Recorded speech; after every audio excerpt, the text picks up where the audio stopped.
9 கோடி ரூபாய்க்கு அதிபதியாச்சே, என்ன ஆச்சு ஐஸ்வர்யம்? எல்லாம் இருக்கு.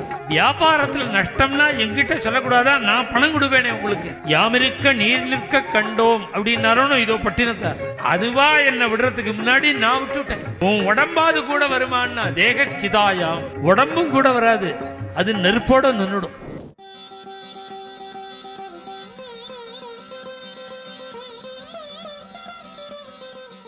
ஒன்பது கோடி ரூபாய்க்கு அதிபதியாச்சே, என்ன ஆச்சு ஐஸ்வர்யம்? எல்லாம் இருக்கு. தான் நஷ்டமாயிடுதா? வியாபாரத்தில் நஷ்டம்னா என்கிட்ட சொல்லக்கூடாதா? நான் பணம் கொடுப்பேனே உங்களுக்கு. எப்படி பிசினஸ் பண்றதுக்கு? இவன் நிறைய வாங்கியிருக்கானோன்னு அவர்கிட்ட நான் கொடுப்பேனேங்கிறார். அப்பா நஷ்டமெல்லாம் இல்லை, இப்பதான் லாபத்தில் ஓடுறது. ஏற்கனவே நஷ்டம், இப்பதான்டா வியாபாரமே லாபம்.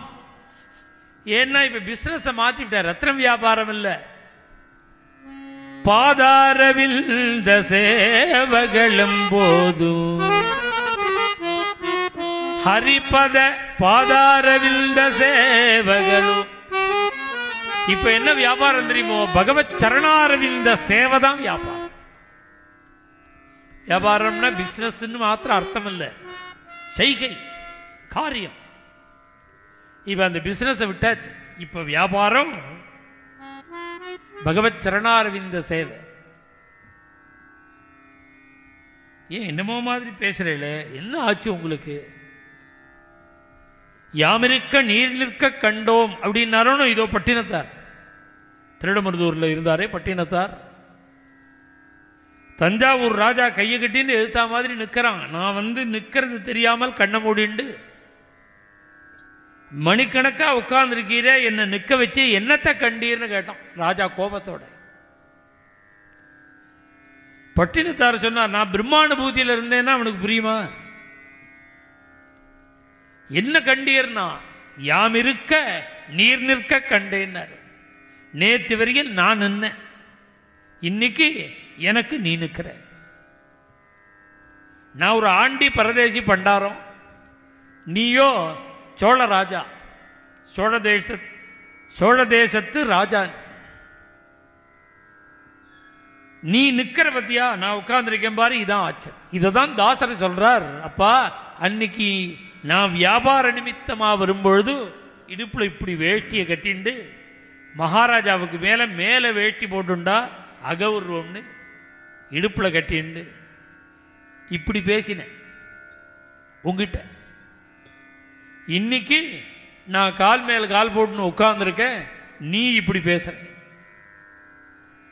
என்ன இதான் பகவானுடைய கிருபையில கிடைச்ச ஒரு லாபம். அது இருக்கட்டும், ஐஸ்வர்யங்கள்லாம் என்னாச்சு?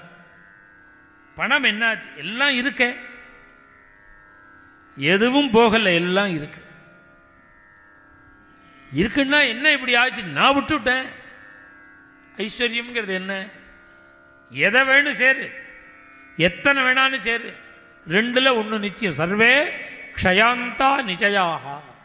ராமாயணத்தில் ராமச்சந்திர பிரபு பரதாழ்வாருக்கு சொல்றார், நீ ₹1 இல்லடா, கோடிக்கணக்கான ரூபாய், ரிலையன்ஸ் மாதிரி. அவனை தானே பெரிய பணக்காரங்கிற. அவன் மாதிரி அத்தனை கோடி சம்பாதி, பரதேசியா இருந்தா அவனுக்கு இந்த திருவோடு தான் சொத்து. ரிலையன்ஸுக்கு கோடிக்கணக்கான சொத்து. அது எவ்வளோ வேணான்னு இருக்கட்டும், திருவோடா இருக்கட்டும், லட்சம் கோடியா இருக்கட்டும். முடிவு என்னன்னா, ஒன்றும் அது ஒன்றை விட்டு போகணும், அல்லது நீ அதை விட்டுட்டு போ. சர்வே க்ஷயாந்தா நிச்சயா. எத்தனை சேர்த்தாலும் அதுக்கு முடிவு என்ன விடுறது? ஒன்று அது விடும், அல்லது நீ விடும்.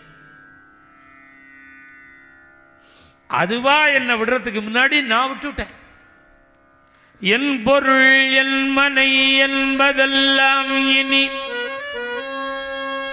இல்லை என்றாகிடும் போது, விக்கி நாவும் குளறிய போது, மனம் என்னிடுமோது. எத்தனை கோடி இருக்கட்டும்பா, ஒரு நாளைக்கு போய் தான் ஆகணும். அன்னைக்கு எது கூட வரும்? என் பொருள் 9 கோடி வருமா? என் மனைவி வருவாளா? இனி இல்லை என்றாகிடும். போ, எல்லாத்தையும் விட்டுட்டுதான். உன் உடம்பாது கூட வருமானா? தேக சிதாயாம். உடம்பும் கூட வராது, அது நெருப்போட நின்னுடும். மேலும் இது போன்ற சிறப்பான நிகழ்ச்சிகளை காண இப்போவே லைக் பண்ணுங்க, ஷேர் பண்ணுங்க, மறக்காம சப்ஸ்கிரைப் பண்ணுங்க.